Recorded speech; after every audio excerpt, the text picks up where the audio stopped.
All right, evaluating credible sources. Before we get started, here are some important words to note. These are all review, but we're going to go over them again really quick. So accuracy is the condition of being true or correct. Bias is a particular tendency or prejudice. This is really about the person or the group that's putting out the information. Credible is worthy of belief or trustworthy. Credentials is anything that provides the basis for confidence or criteria for belief. So, if I ask you, what are the author's credentials? You might say, oh, they have a degree in this field that makes them an expert.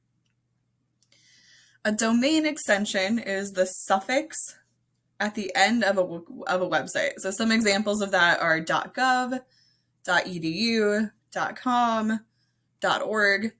That's what we call a domain extension. While it is important to look at that, that doesn't mean that a .com website is automatically not credible. We have to look at other criteria as well. Publisher is the person or company who put the information out for others to see and use. Skeptic is a person who questions the trustworthiness or credibility of something, which you should be as you're doing online research. And finally, a URL is the web address you type into a browser to get to a website. So when you are searching online, the URL is up at the top of the page. So if you're at classroom.google.com to get to your assignments, that is what the URL is. Some tips for doing online research. First, be a skeptic. Follow the rule of 3. Always compare 3 sources of information. Remember to include one source with a potentially opposing viewpoint. You're writing an argument that is going to have a counterargument. Don't be fooled by cool or professional websites. Ask yourself, what's the point of view of the site? What are they trying to get me to believe? What opinions or ideas are missing? What did they neglect to share? Investigate the source. You might have to look up who the author is or who the publisher is, and open up a couple other browsers as you're trying to figure out whether this is a good source to use. Find out who published the information. And then always check the facts that you find by cross-referencing. So that goes back up to that rule of 3 idea. So what does it actually mean for a site to be credible? When I look at credibility, I look at these 4 criteria: relevance, accuracy, bias/perspective, and reliability. So the first one is relevance. The word relevant means that it matters to what you're talking about. So if you raise your hand and ask me a question about unicorns in the middle of class on credible sources, I'm going to tell you that is not a relevant topic.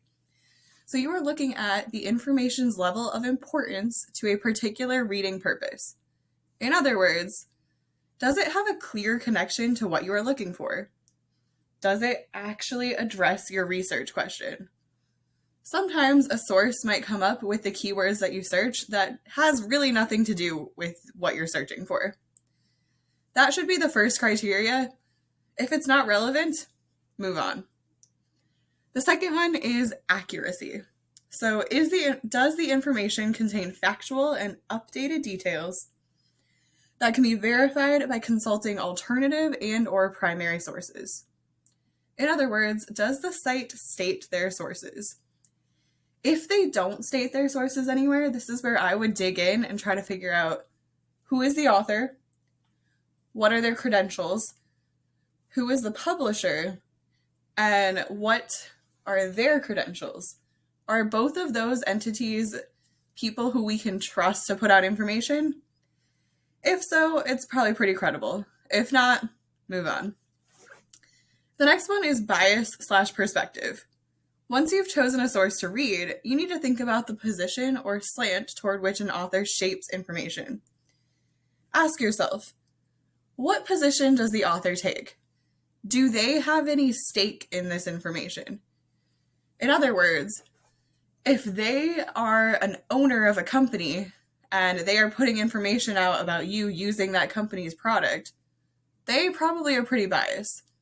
They haven't looked at all of the options available to them. So think about that as you're looking at sources. Finally, we have reliability. This is the information's level of trustworthiness based on info about the author and the publishing body. So here you ask yourself, is the author or publisher an expert on the subject? You may have to Google and look up who the author is. If they don't state clearly who they are, you might have to look that information up, because sometimes it might surprise you who wrote it. So we're going to look at a few sources, 3 sources to be exact, for a hypothetical research project answering the question, could there be life on other planets? With each screenshot, you should try to evaluate whether the source is credible. Then, I will tell you my rationale for its credibility. Take a look at this source from kepler.arc.nasa.gov. Think about the question, is this a credible source?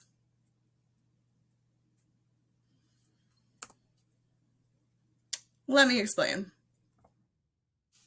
I would say that this source is somewhat credible. This seems to be accurate as it was published by NASA, but it does not seem to be directly relevant to our research question about life on other planets. None of the links I'm seeing here directly relate to that. Also, without clicking on the articles, I can't tell if it's biased or reliable. So at first glance, I would say somewhat, and then I'd have to click and dig in a little bit more to figure it out. Okay, let's look at another one. This one's URL is http://www.ufos-aliens.co.uk. So I'm looking at this source, and the first thing I see is alien abduction filmed on CCTV. And then below that, I have an article and a button where it says click here to read the complete story and view the footage, and some information there. So I'm looking at this source and trying to think, is this credible? What do you think? Let me explain. I would say this source is credible. Now you might be thinking, Ms. Prestholt, you are crazy. Alien abductions seems like some sort of conspiracy theory. However, if you look at the first line of the article, this alien blog invited a guest writer, Harry Howard, to share about the science behind life on other planets. Upon further research, I found out that he was both a scientist and a professor. I think that this probably makes it accurate and reliable. I have to read more to see if it's relevant to the research question, but so far it seems so. This scientist is presenting information about the possibility of aliens in an unlikely place. This just goes to show that sometimes you have to think a little bit closely before you decide whether or not to use a source. Last one. So this one is from aliensthetruth.com. What do you think about this one? Let me explain. I would say this source is not credible at all. The title, Aliens the Truth, and the weighted word seek in the tagline makes me think that all information presented here will be biased. They are trying to get you to believe something, not to present objective information.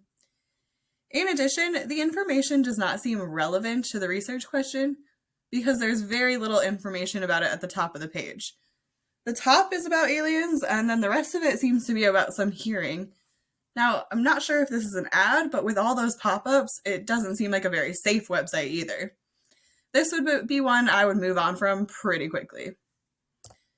Let's review. Credible equals trustworthy. To be credible, a site must have these criteria: relevance, reliability, be unbiased, so think about what position does the author take, and have accuracy. Be skeptical as you research online, and consider that you may have to look at 3 sources before you choose one to take notes on. Happy researching!